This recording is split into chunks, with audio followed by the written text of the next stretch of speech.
Jumpa lagi dengan Rumah dan Uang. Punya rumah subsidi paling ujung ini, di paling mentok di ujung gang untuk mencari ketenangan. Tapi ketika tetangga mulai merenovasi sampai tengah malam, rumah sendiri justru terasa seperti tempat paling bising di dunia. Semoga kabar teman-teman Rumah dan Uang semua sedang dalam keadaan sehat. Oke, sambil menikmati kopi atau sekedar cemilan, kita simak ceritanya si Imam dan Benny ini. Ceritanya keren juga ini, mungkin banyak yang mengalami, karena saya pun saat ini pun sedang mengalami. Nah, kita coba sadur dan kita coba adaptasi dalam sebuah kisah nyata ini. Ya, di perumahan subsidi, ukuran jalan saja kadang cuma cukup untuk satu mobil. Kalau berpapasan sulit kan. Nah ini, tapi bagaimana kalau tiba-tiba rumah sebelah direnovasi besar-besaran? Padahal rumah kita berada di ujung gang dan aksesnya hanya dari situ, dari jalan depan tetangga yang sedang direnovasi itu. Nah masalahnya ini, material ditumpuk di pinggir jalan, tukang bekerja sampai malam juga, dan suara gerinda terdengar tepat ketika warga mulai ingin tidur. Nah inilah yang dialami Imam ini. Setelah Benny tetangganya, dan Benny itu tetangga barunya juga notabene, mulai merenovasi rumah. Awalnya Imam mencoba memaklumi. Benny baru pindah dan rumah subsidi yang dibelinya memang ingin dibuat lebih nyaman. Pagi-pagi pasir datang, siang hari batu bata diturunkan, sore suara palu mulai terdengar. Bahkan malam sekitar pukul 9, suara mesin pemotong keramik masih meraung. Nah ini tukangnya atau pemilik rumahnya ini yang gak beres. Imam pun menegur suatu malam, "Mas Benny, sampai malam terus ya kayaknya?" Benny menjawab santai, "Ya maaf Mas Imam, kalau gak lembur renovasinya bisa lama gak kelar-kelar." Imam mengangguk meskipun dalam hati mulai tidak nyaman. Dia tahu renovasi adalah hak pemilik rumah, tapi tinggal di perumahan subsidi berarti setiap rumah berdempetan dan fasilitasnya terbatas. Sedikit saja satu orang memakai ruang bersama secara berlebihan, dampaknya bisa dirasakan seluruh tetangga. Nah, kalau Anda semua pernah mengalami drama seperti ini, monggo di subscribe channel Rumah dan Uang agar bisa terus mengikuti. Ini akan semakin seru ceritanya. Kita akan bahas kisah-kisah nyata, tapi di belakangnya kita ada pelajaran yang kita petik, ada hikmah yang kita petik, dan kisahnya itu penuh plot twist. Ini yang paling menarik. Hari demi hari tumpukan material Benny semakin memenuhi jalan. Karung semen berjajar di depan rumah, pasir ditaruh di bahu jalan, besi-besi panjang bahkan membuat warga harus ekstra hati-hati ketika melewati gang. Nah, terutama si Imam ini yang rumahnya paling ujung. Suatu sore, Imam hampir menyenggol tumpukan bata ketika mengendarai motor. Dia akhirnya berhenti dan berkata, "Mas Ben, kalau materialnya agak masuk sedikit saja bisa ndak kira-kira ini? Jalannya jadi susah dilewati ini." Benny keluar dan melihat kondisi jalan. "Waduh, iya ya mas, tapi di dalam sudah penuh ya mas. Besok juga ada material yang mau datang lagi ini." Imam menarik nafas.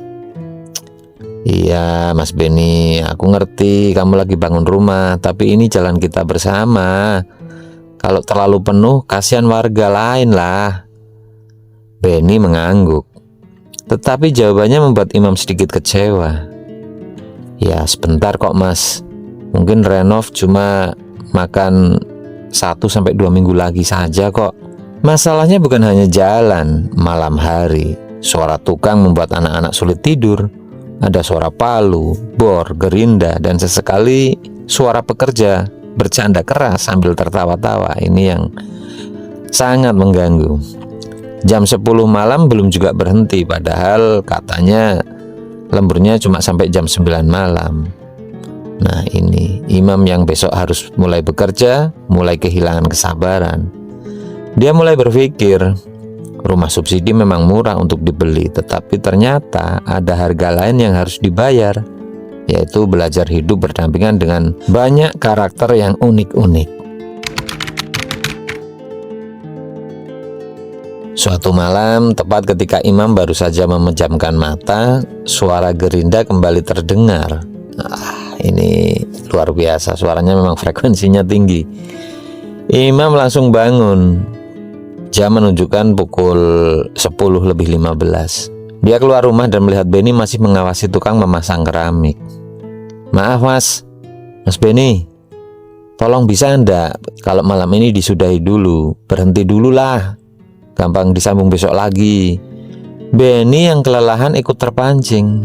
"Saya juga sebenarnya nggak mau sampai malam mas, tapi ini tukang khusus keramik ini besok pindah proyek.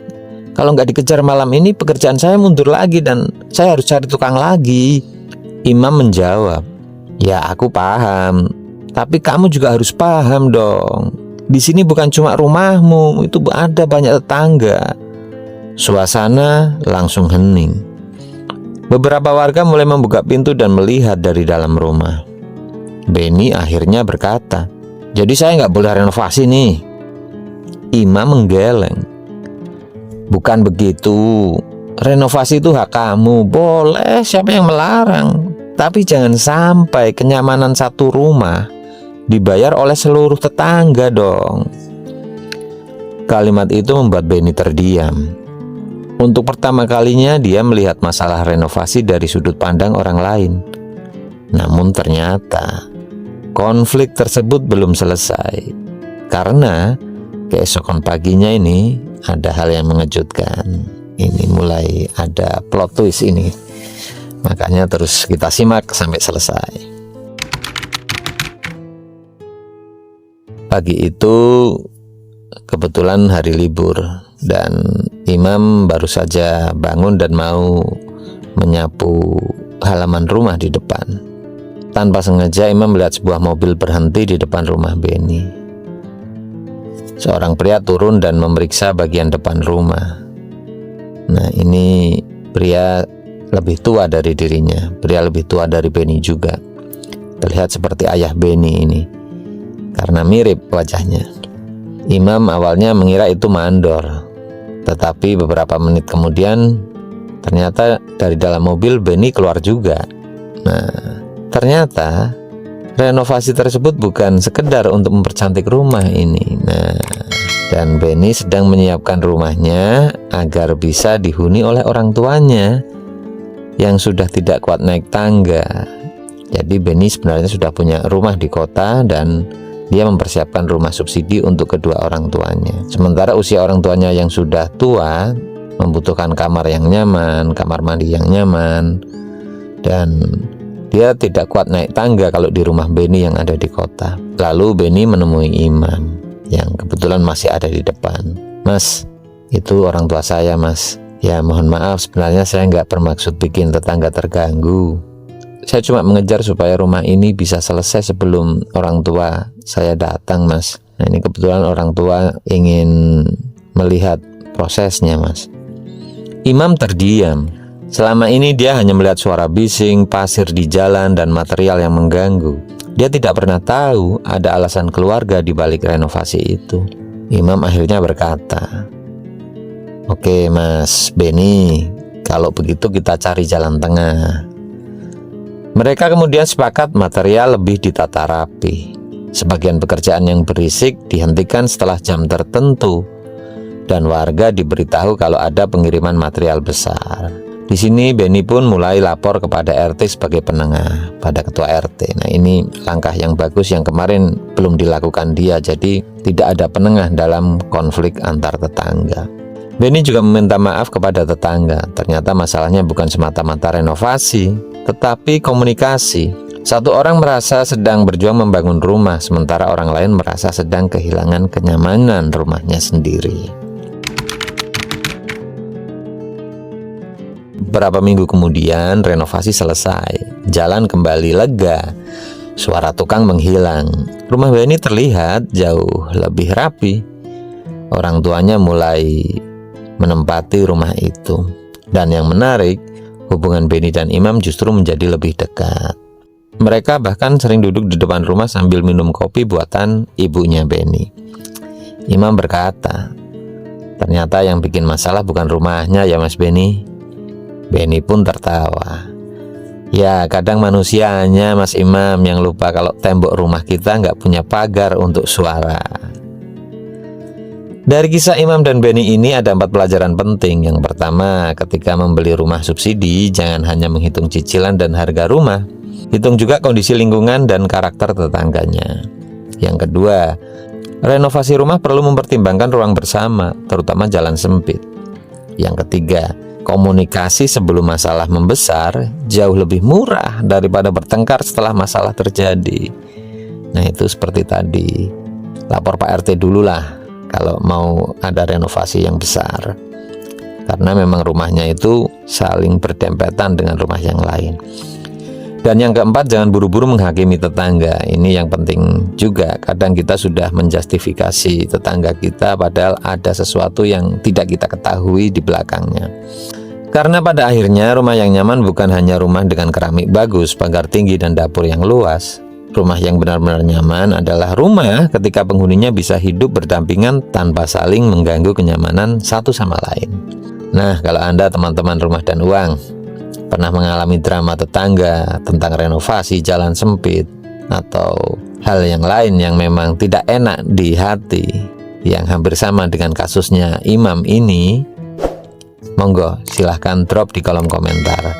Tapi subscribe dulu biar channel ini terus berkembang dan menyajikan kisah-kisah yang lebih relate, kisah-kisah nyata yang ada di sekitar kita. Sampai bertemu di episode selanjutnya.